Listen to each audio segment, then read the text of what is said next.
Lepore, I want to talk about John Tavares for a second because Okay. I think he's the key to all of this, really. And what I mean by that Oh, is I know Matthews and Marner are the two best players on the team. They're making a ton of money. They're scoring all the goals, producing all the points. But I think the real straw that stirs the drink is John Tavares because when he's at his best, and right now, him and Marner lead the team in scoring. They both have 12 points in 12 games. When John Tavares is playing like this, and you have that luxury having Matthews playing 22, 23 minutes a game as your number one center, and you go to John Tavares, who's putting up a point a game and playing how he's playing right now, it makes this team so incredibly dangerous. And it mhm. really is the number one strength of this team. And it's the reason they went out and spent $11 million a year on John Tavares Yeah. because they wanted to have two of the best centers in the league playing around 20 minutes a game and just dominating night in and night out. And now you can say John Tavares is not the player he was 3 or 4 years ago. But I said earlier this year when we were talking about Team Canada, for the people out there that think that he has no chance of making the Canadian Olympic team, you're telling me you wouldn't want John Tavares on your fourth line if you're Team Canada, if he's going to keep up this pace and Yeah. play the way that he's been playing the last couple of weeks? Are you kidding me? I even went back. I looked at the stats, Lepore, among Canadian born players over the last 3 seasons. So that's not even including this season. Oh, you John dug deep. Tavares You is, dug deep into this one, Bruno. oh man, I went deep into this.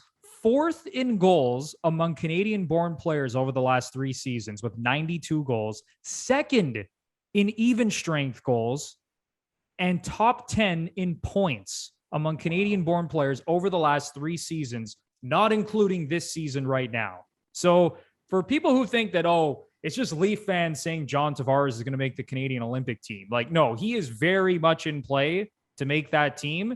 And I think he's a man on a mission this year. And I'm loving what I'm seeing out of the captain right now. Yeah, I find what people forget when they make their Team Canada lineups is you need guys who can play in different areas. Like we kind of made fun of the chatter last year about like if Zach Hyman would be considered and like, oh, you'd love him on the fourth line. And that was the take. But let's say there's an injury to someone in the top six. Canada versus USA gold medal game. You want Zach Hyman in your top six. Whereas if you have a Tavares there, that type of player, that type of talent, you can have him on the third or fourth line. And then if there is an injury or if something happens, you can insert him with the big boys at the top and he'll be fine. And not that like Zach Hyman wouldn't be fine, but I think people know the point I'm trying to make here where Tavares wouldn't look out of place at all in any top six with any players. So as you mentioned, Bruno, he's looked great. And it's good to see, especially how his season ended last year. And maybe it's got something to do with it, man. I mean, he was robbed of a playoff run with a team that had a good chance to go deep. So I'm sure he was motivated this offseason. Like he just looks faster. Like not that he's ever been like super fleet of foot or even now that he looks like an absolute blazer, but just a little bit like, I don't want to say like he was skating with something on his back before. And I know I was reading stuff that he apparently had issues with his back and he kind of had to change his skating style a little bit. That's where Barb Underhill comes in.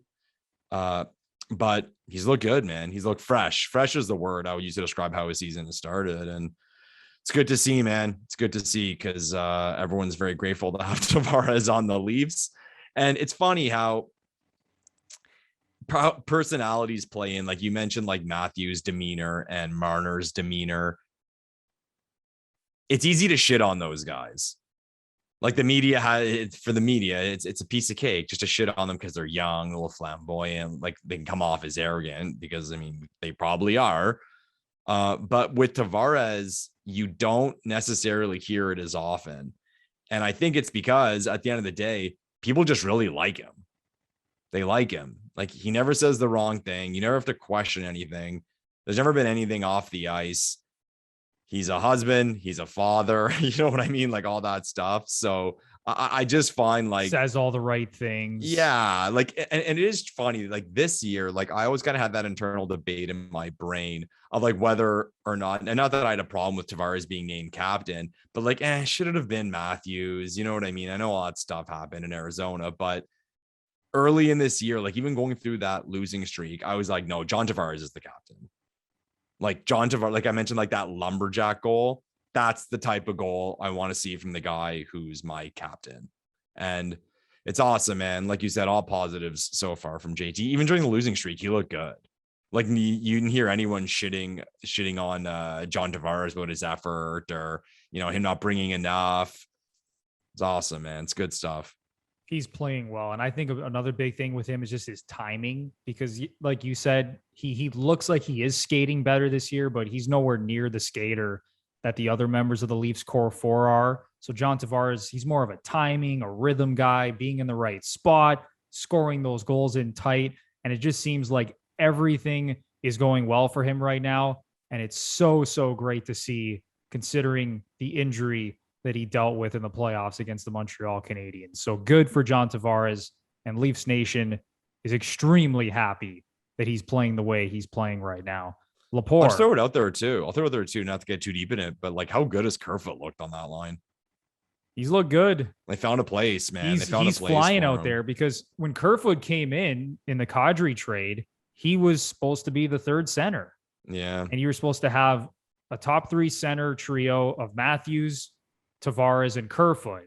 Now, because the Leafs' depth has been a little bit decimated over the years because of cap casualties and things like that, Kerfoot has now had to slide into a top six role. But I think he's looked really good on that line with Tavares and Marner. He skates really well. He's good in the corners. He makes plays. And again, he's not going to put up a crazy amount of points or anything like that, but I think he's been a real positive just in terms of generating offense. I think he's done a great job. I'm sure some people are screaming, well, it's not that hard playing with John Tavares and Mitch Marner, but Kerfoot's doing it. So deal with it. Exactly. He's doing a good job.